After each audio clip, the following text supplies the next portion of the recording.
Thank you to the members 민갱, 안지영, 구미호 여게, 가시, 커피코와, Bob6572. Thank you. 네, 여러분 안녕하세요. 발치카토크의 빈본입니다. 오늘은 여러분들 최초로 외국인 팀 RRQ를 모셨습니다. 반갑습니다.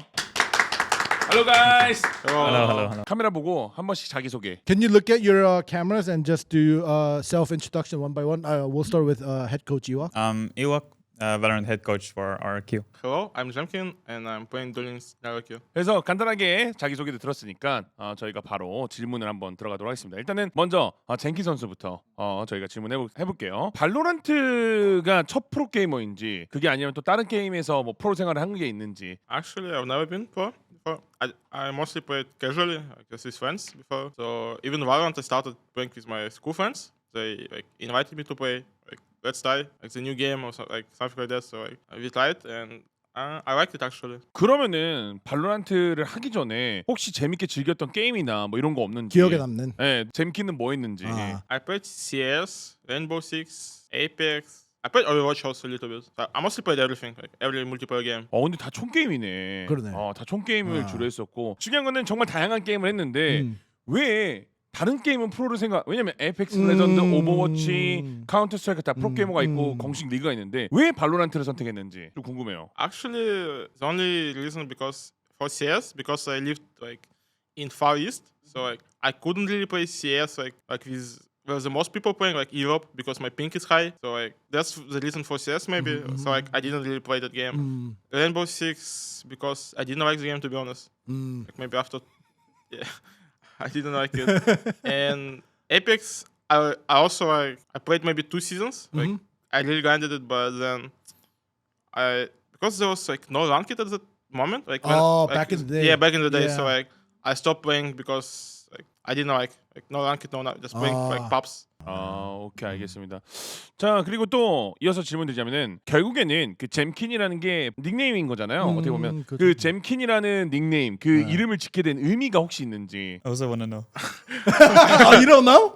You don't know? 이wok 감독님도 모른대요. 왜 이름이 지어졌는지. Actually, I had nickname before that I thought it's cringe a little bit, so I changed it to Jemkin. But the Jemkin is just I just random letters. I think just random nickname. Yeah, see. Really? Yeah. That's Just random? Yeah. 그러면 그 부끄러운 닉네임 뭐였냐고. I mean, point. Yeah. that's why it's cringe. I don't want to say, but I mean, most of my old friends, Yeah. schoolmates, they know it. But I don't know if I want to say. You don't want to say? how cringe. I don't know. It's pretty cringe. Really cringe? But it's just cringe. There's nothing. It's not bad. No, just no. cringe. If it's not bad, It's not bad. If it's funny, I mean, then, okay, you know, it was Ice Max. Ice Max? Yeah. Ice Max. Ice Yeah. Max? Ice What's Max? Ice Max? Ice Max. Well, it's just, Maybe her name? Ice Maybe- _ Max. yeah, because from your real name, right? Yeah. And then Ice Max. Oh, like ice, like So like Iceman from yeah. Is it Maverick. that? Actually, that nickname my friend created for me when I was maybe 5 or 6 years. 오늘부로 한국 팬들은 아마 아이스 맥스라 부를 거라고. So what he's saying is, starting today, all the Korean fans will call you Ice Max. Ice Max! Let's go Ice Max! Okay. 오케이, thank you.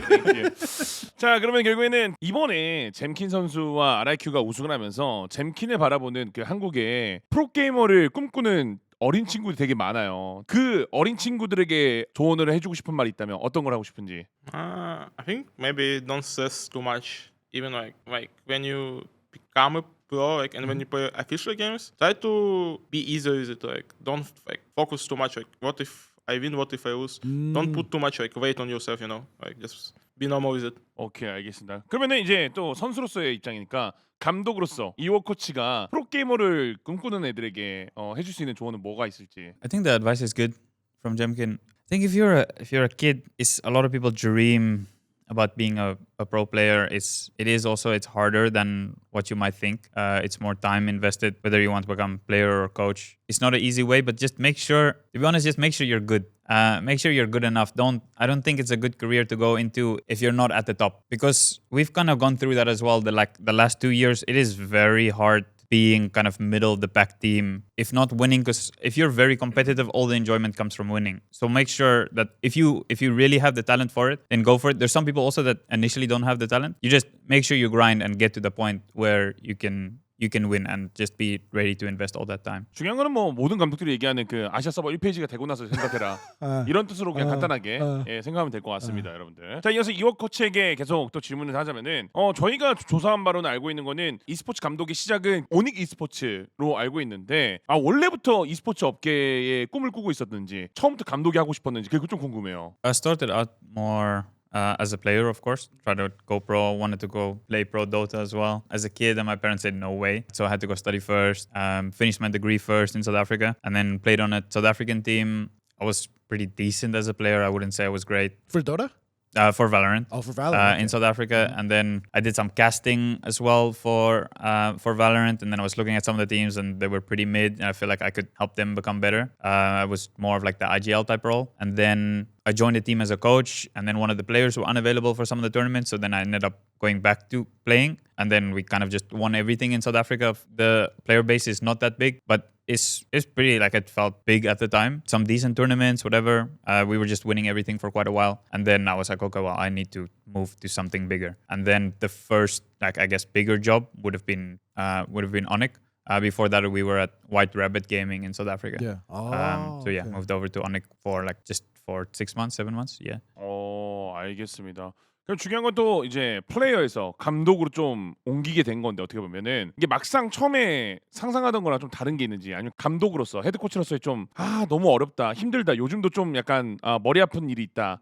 감독으로서 힘든 일이 있다면 뭐가 제일 힘든지. Being a coach is a lot more stressful because you have less like impact inside of the game and you can only watch and you have that like 2 1-minute timeouts. So a lot of more stress and a lot of more responsibility as a coach. But it's something I've grown into enjoying quite a lot. Of course, there's not as much enjoyment as a player because you actually get to play the game. Yeah. And I'm just sitting there all day critiquing the game, which is definitely not as enjoyable. It feels much more like a job. But it is very satisfying. I find I get a lot of enjoyment out of players improving and then feeling that I really helped the team to be able to win. That's kind of where my enjoyment comes in.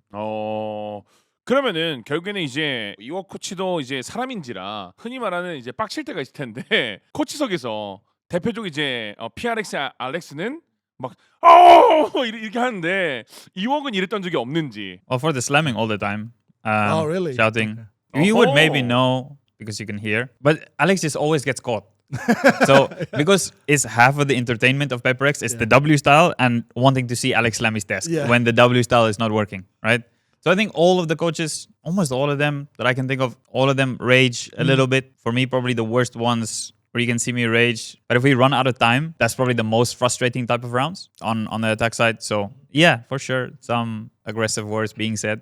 But it's usually for me, it's very fast to be able to like switch like back, I guess, to calm just thinking. With Warbirds, I ask him a lot of times to remind me of this when timeout comes, remind me this, so then he will write it down. Because I don't really like to write while watching because I want to be skipping through the POVs.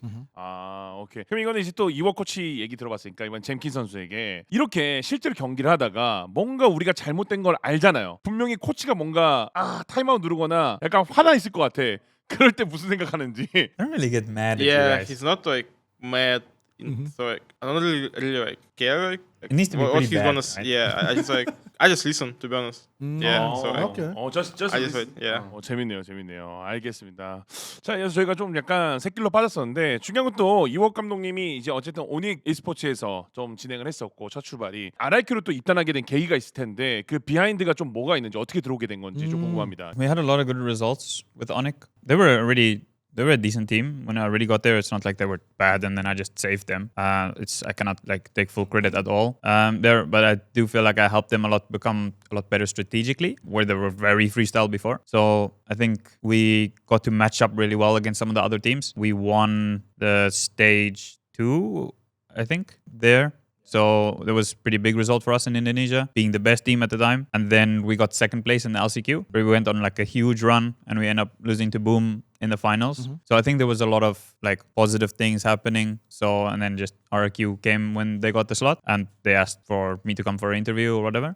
And then, yeah, they ended up signing me to the roster. Yeah. RRQ 쪽에서 먼저 했군요. 자, 이어서 그러면은 중요한 게 지금 RRQ 하면은 젠킨 선수도 합류했고 이워 코치가 합류하면서 뭐 이제 완성이 됐는데 중요한 거는 원래 또 몬예 선수가 글로벌 e스포츠에 있다가 PRX에 있다가 이쪽으로 옮게 됐는데 몬예의 그 입단 과정은 또 어떻게 된 건지 또 궁금해하는 분들이 많거든요. Well, so initially when we had all the tryouts, he was there for RRQ tryouts. The initial when we were back making in the day? roster, yeah. Oh, okay. So at the time we had to do a mixed roster between Filipino and Indonesian. So there weren't many spots for Indonesians. There's something that will be revealed soon also. With a little content piece with Monyet, kind of explaining that a little bit more. Or long story short, it's kind of there was interest in him, and then it didn't work out. He had really good season with GE, and then pretty decent with PaperX. And then I was just happy to have him back. Yeah. Wait, so at the initial trial, it was Monyet's decision not to join, or No, it was more on my side and RQ side. Okay. There was just very limited spots. I still wanted him to come in, but he would have potentially not been in the starting lineup at the time. Okay. And then it didn't work out exactly kind of how I planned it. So I'm kind of happy that down the line, fast Yeah, forward, yeah. he's back. 중요한 거는 결국에는 잼킨 선수도 퍼시픽에 또 RRQ에 입단하게 됐잖아요. 그 과정이 좀 어떻게 된 건지 RRQ에. I think it was Ewok who typed to me in DM, so I didn't even post like LFT post in Twitter. So like I don't even know who else would have typed to me, maybe because Ewok like was fast. He just typed to me even before anything. So I guess like RRQ was the only team who like reached out to me. So like really fast. yeah. 그러면 이워 코치 궁금한 게 진짜 너무 빠르게도 연락을 한 거잖아요. 어떻게 보면은 그쵸. 그 정도로 젠킨에 대한 믿음과 확신, 그러니까 어떤 부분에서 그렇게 빨리 연락한 건지. So we were really looking for a new duelist player, doing a lot of research on duelists all over the world because we had an import slot as well. And Jemkin was really high on our list. He was high on the list just of what I saw from VOD, stats, whatever. And then when he came to trial, then he kind of went to the top of the list just because I noticed he's not just like, he cannot just shoot. Yeah. Like in terms of communication, he helped a lot with communication. And I could see his brain was good also for the game. And it's kind of rare for duelists. Yeah. 듀얼리스트의 실력 플러스 게이밍 IQ가 되게 높다라는 게 이제 제일 중요한 작용. 그쵸. 오케이. 알겠습니다. 자, 이렇게 해서 뭐 두 분의 간단한 비하인드 스토리나 뭐 과거 이야기 좀 들어봤는데 중요한 건 또 이제 경기 얘기를 해야 돼요. 24년도 경기 얘기부터 할 텐데 RRQ에게 24년도는 좀 어땠는지 일단 이워 코치 얘기 듣고 잼킨 선수까지 얘기 들어보겠습니다. 2024 was kind of like season of improvement, I would say. We showed promise. We beat some of the big teams, which gave us some good confidence, but we also lost some bad games. Probably the worst one that comes to mind was the GE one, where we had to play with a stand-in. So I think that one was just a lot of like, we can see we're a decent team, but we weren't good enough to be at the top. Even though we could beat the top guys, we just a lot of times not converting or just losing in long overtimes. So we knew there was like something small missing. 젠킨 선수 좀 어땠는지. Not satisfied. I would say like we got like what, top 6 overall. I mean, I was thinking like maybe just like first year, so like I'm like more okay, but still like not satisfied overall. But I saw like we have a chance, you know. Like, it's not like we were like bottom, no chance, no hope. So yeah. 그리고 이게 또 이어지는 게 당연히 이제 RRQ 하면 떼놓을 수 없는 팀이 또 있습니다. 뭐 본인도 잘 알겠지만 젠지와의 경기 빼놓을 수가 없죠. 24년도부터 해서 25년도 지금 최근에 있는 결승까지 이어지는 어떻게 보면 라이벌이자 악연인데 젠지를 만날 때마다 무슨 생각이 드는지 좀 궁금해요. 이런 것들은. Not again. Yeah. Simple. Not again? Okay. Same for you, not again? Yeah, it just feels like we met them so many times early in the tournament. And especially last year, they probably had like an overall best season of any team in the world, right? Like they had an amazing season. If it wasn't for Champ's performance, maybe, they'd definitely be team of the year, right? So then having to play against them all the time gets really frustrating. And having these really close games and then seeing them do well. And we're out of the tournament because of them. So yeah, super frustrating. 자, 어쨌든 중요한 거는 그렇게 24년도는 아픈 기억도 있지만 성장을 하는 해라고 거듭하고 젠지에게 잡혔지만 그 올해는 또 젠지를 잡아냈으니까 2024년도 마지막 얘기를 또 해야 될 것 같은데 24년도 때 결국에는 이제 중요한 게 마지막도 젠지에게 패배를 하면서 마무리한 걸로 기억을 해요. 그때 마무리하면서 또 팀 내에서 어떤 얘기가 좀 있었는지. I don't recall the exact like conversation. Kind of like more disappointment. Yeah. Because we're not shit. It's also it's not like they always stomped us. It's always like 3 maps, like close games. That's why it's like a little bit of disappointment in ourselves. Like we cannot close it out. 오케이, 알겠습니다. 네, 이렇게 해서 2024년도 얘기까지 했고 이어지는 2025년도 킥오프부터 저희가 한번 얘기를 나누도록 하겠습니다.